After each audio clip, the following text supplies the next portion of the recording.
So when you say hands-on, can we come hang out with you to learn, or is it all online?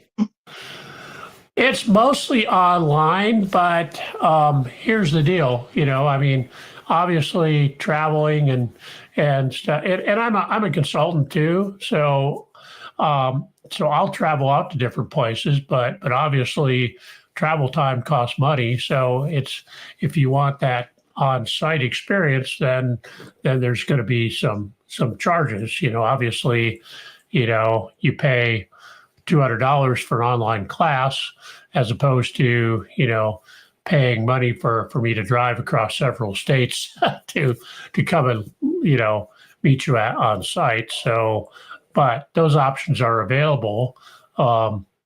It's and I do that. I got to go. I'm in Middle Tennessee, and I got to do some stuff for Virginia here in a couple of weeks, and then I got some stuff in California I need to do. So, hop in your car and drive, or hop on a plane, but it's you got to know it's going to be more expensive if you want one-on-one on-site type of training as opposed to the online stuff. So there's room for both, really, and for people that need that on-site, helping them out on-site, we got that option available too.